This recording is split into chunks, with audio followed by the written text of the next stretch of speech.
What's up, everybody? Peter Exodus Okafor here, and welcome to another episode of All Things Music. It's been a minute since I've been on this stream of consciousness on my channel, sub brand, however you want to call it. But yeah, time to jump back in and move this cover up. I got different covers for each of my different sub brands, but so move this cover up to the top.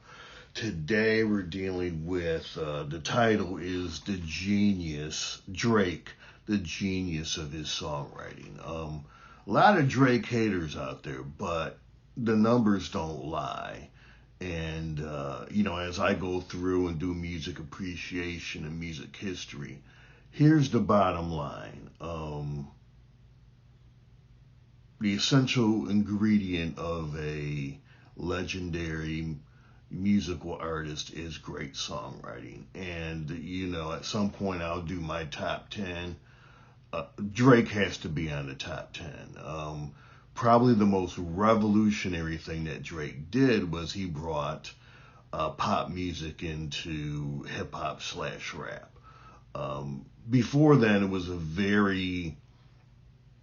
hip hop was very, very rooted, well, funk, but specifically James Brown. And hip hop has traditionally been a very stripped down form of music like James Brown. It's interesting because oftentimes if you listen to hip hop tracks, they're barely stereo, and mono is everything is center. Everything in the track is at the center. Stereo was invented for, the rock bands with two guitars, and, the Beatles and the Stones. And so you flip one guitar to the right speaker, or your right, earphone, and the other one to the left, and spread, the sound out, horizontally. But a lot of hip hop, there's such a stripped down basic form of music that, sometimes you only have the snare, to the right or to the left, and maybe you'll have a cowbell or something. I mean, but historically, haven't been a lot of chords and all that kind of stuff. Well, Drake brought in the pop music writing aspect into hip hop, and really, I think the three biggest influences in pop music that started all: Elvis, the Beatles, and Motown. And people build on those three, but those are the parents, and everybody else is the children. They kind of, the formulas come out of those three entities.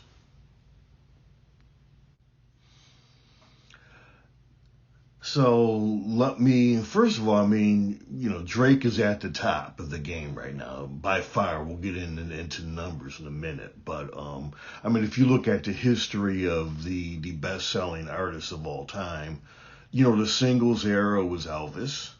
The albums era was the Beatles in the 70s, Led Zeppelin and Elton John, to a lesser extent, the Eagles in the 70s. I think I meant to say the Beatles in the 60s. In the 80s, it was Michael Jackson and Madonna and things. I don't know who was really dominant in the 90s. There was a lot going on. And then the streaming era, we had a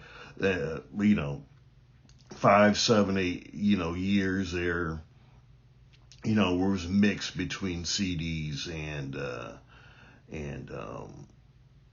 streaming. Now we have the streaming era. So, but, look, Drake is the king of the streaming era. Now, one of the things, criticisms that people lob at Drake is, well, his albums are okay. And my answer to that is always, Drake is a singles artist first. And I did a whole episode, back, in this All Things Music on the death of the album. I mean, the folks, and there's still folks out there that make great albums, but that's not the goal of record companies anymore, is to churn out great albums. It's to get singles. Because that anything can be a single now. And so, one of the criticisms of this era is you get an album and everything on album sounds very similar. That's by design by the record companies, because, they're tweaking the hits from that artist from the past and trying to get more hits. Drake doesn't do that, and Drake really is, as we get in this episode, he really cracks open some new writing styles, which I think is pretty, amazing on his behalf. So, yeah, I mean, Drake is a singles artist who does albums and occasionally mixtapes. The one interesting thing about Drake, he's the only artist since the Beatles who released a mix of albums and singles. So like Hey Jude was not on the Beatles album, it was a single. The Beatles had some other big songs that way that were singles, and Drake is for, since, the beginning of his career, he's done singles. And then the other thing that Drake does is he does a lot of collaborations with other artists, and he's had a lot of hits with other big songs with other artists on their albums. So, the thing about Drake is Drake will put one album out a year, but every 6 weeks he's releasing something new. And he's very unique in that aspect, and so he's always relevant and he's staying fresh. Now that totally flies in the face of the model that the record companies have followed, post Beatles. It's like, oh, you'll wear it, you'll welcome, and people will get bored. Now Drake, with this last album, has said, he's going to chill out and take some time, and probably, yeah, these last two albums, really from Certified Lover Boy, these last three albums, I mean, what, 3 albums in 18 months, something like that. Yeah, it's a lot, and particularly the last one had a lot of stuff on it. So yeah, I mean, but he's still, to me, he's a singles artist, and he's really in some ways revolutionized the songwriting game. All right, so let's look at the numbers. The numbers do not lie. Drake is he's a phenom. So Billboard charts, let's look at those. The most number one singles of all time, the Beatles are number 1 at 20. Mariah Carey's 2 at 19. Drake has 13 of those. Now remember, one of my 3 things of the month, it turns out that there wasn't a real scientific tally of sales in music until the early 90s, when, with the advent of the internet, and when you purchased a CD or a record or a cassette at the record store, it would travel through the internet to a central location and register. Same thing when the radio station played a song. So before that, let's just say there was an honor system, and Billboard relied on the record companies to tell them and the radio stations to say, yeah, this is our top seller. So no offense to the Beatles, but the Beatles had, I think, 42 singles and 20 of them hit number 1. And look, though, I love the Beatles, and I'm gonna do at some point, I'm gonna get down here and just like I'm reviewing every Prince album, I'm going to do the Beatles too, because the Beatles are vitally important to music history, and not just rock music, but pop music. So, But, it's a different era now. So, yeah, so Drake has 13 number one songs, and that puts him tied for fifth all time with Michael Jackson. Will he get to 20s? Pretty young, I think he will, honestly. Drake is the all number one all time for number two singles. So he has 10 singles that hit number two. This is where Drake, top five singles. He has 41, most of all time. And Taylor Swift is second for all-time top five singles at 31. And this is where Drake just blows the competition away.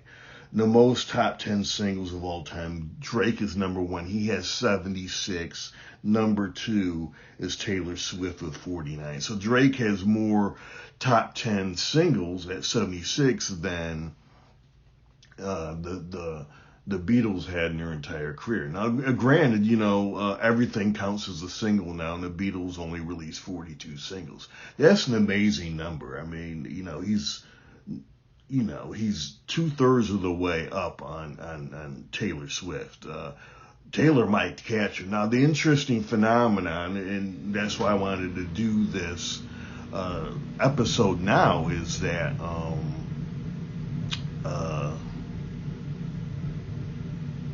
it's changing.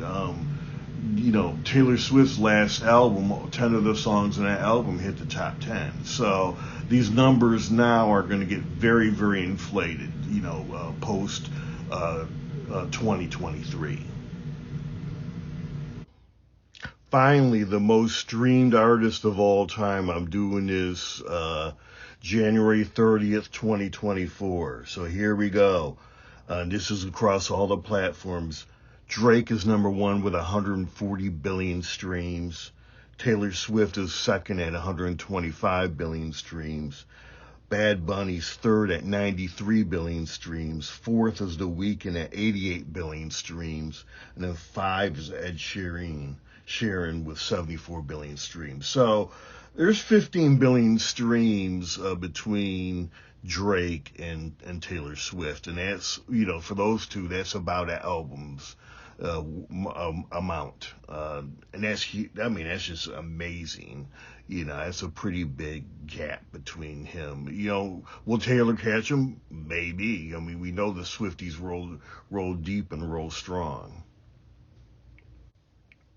One of the reasons why I love Drake as a songwriter is he's old school, and that he doesn't sound the same, and he puts out very different sounding songs. So I have them kind of broken down into some categories.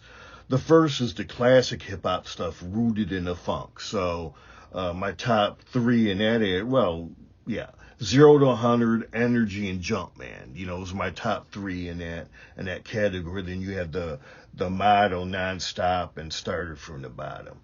Then he has another category, which, probably goes back to DJ Jazzy Jeff and the Fresh Prince and Hammer, but I call pop rap or hip hop.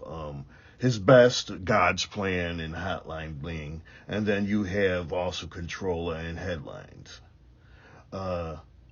Then he has, what I call his street stuff, his street sound, and his best on that to me, Jimmy Crooks and Knife Talk. Now, his album with 21 Savage is mostly from, in that era of From the Street, and then his latest album is also very street worthy. So, he can go back and forth and hit those different things. But, I like Drake because he does some EDM in his work. So my favorites there are Flights Booked and Falling Back. Again, I mean, Beyonce will every once in a while dabble into EDM too, but that's what I like about Drake. He's trying new things. He has the clout to experiment and blur the lines and color outside the lines and grab other genres and mix them into what he's doing. But the place where my where Drake changes the game and has really done something different that nobody's done before is, I guess, for a lack of a better word, you can call them rap ballads. Desire, the song he did with Future, Wants and Needs, uh, Hours in Silence that he did with 21 Savage. Those are the three best ones of this, what I'll call a rap ballad. But Life is Good, Wait for You. I mean, Wait for You, is that R&B or is that a rap ballad? It's a little bit of both. Wasting Time with Brent Faiyaz and the Neptunes, Tootsie Slide, and Fire and Desire. This is a new type of writing that nobody's done, that Drake is kind of, I'm not to say he's the first to do this, but I just listed 7 songs. So it's not like, he's just wandering in and doing this by accident. He knows what he's doing. He's gone in this territory 7 times, and all 7 of these songs are good. And, there's nobody else out there I can think of who's gone in this territory 7 times. So, maybe he didn't invent it, but he certainly mastered it. And there's very few that can consistently do songs like this, that are good. So Drake, love or hate him, he's the dude. I mean, amazing songwriter. When you're on top, people are gonna hate, but hey, the numbers don't lie. Drake is that dude. So I'm gonna end with my dirty dozen of Drake, my 12 favorite Drake songs, and then I'm gonna start the top 2, and then on my top 2, and then the rest of them are kind of uh, you know not really in orders, but my top one all time for Drake is God's Plan. I mean, I did an entire episode on that. Number 2, Hotline Bling.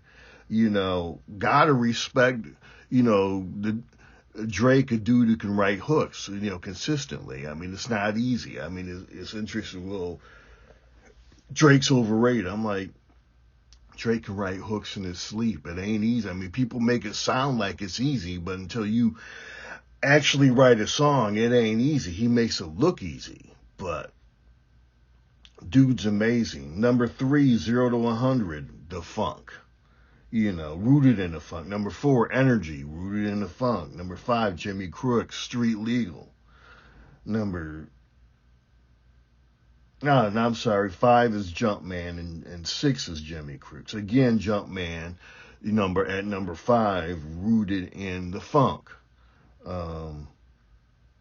Knife Talk, number 7, again, Street Legal. That's that street stuff. 8, Flights Booked, talked about that EDM. 9, Falling Back. 10, Desires, that rap ballad shit. Love it. 11, Wants and Needs. And then 12, Hours in Silence. I'm rolling out with the rap ballad stuff. So, hey, y'all can hate on Drake if you want, but my advice is if you're if you want to be a music artist, study Drake. I know some people like, well, he doesn't talk about anything, he doesn't get political. Hey, but, dissect his songs, learn them, figure out what he's doing if you can, and, put your own, hey, you want Drake to get, more political, well, take his formula and get more political if you can. But that formula, nobody has it like that right now. Nobody has this formula. Nobody, Drake has a whole book. He has a whole cookbook of different types of songs he can do. Most people only have, a couple sheets. So, y'all can, hate on my boy if you want, but, he's one of the greatest songwriters of all time. And, you know, the feel that powers uh great musical careers is songwriting. Bottom line. Uh, that's why everybody's still talking about the Beatles. That's why Led Zeppelin's legendary. That's why Jay-Z is that dude. That's why James Brown is legendary. That's why Prince is legendary. Um, that's why Aretha Franklin, she had great songwriters, and when she got on the piano, she was a great songwriter herself. Um, you know, the Rolling Stones, great songwriters. I mean, that's the ticket to, greatness and immortality is being able to write songs. You know, Whitney Houston brought in great people to write songs for her. Heck, being a great songwriter will get you into the Rock and Roll Hall of Fame. Just ask Jimmy Jam and Terry Lewis via Minneapolis, via the Time, came up with Prince. Uh, Rock and Roll Hall of Fame because they were good songwriters. So, yeah, it'll make you a lot. Well, at one time it'll make you a lot of money, and this economic model, it's hard. The great ones still do, but yeah, great songwriting is what makes legends go. So anyway, thanks for coming through. Got 5 albums of my own on all the streaming services and here on YouTube. Got 2 fantasy fiction novels and a novella on Amazon. And appreciate your support, and I will talk to you next episode.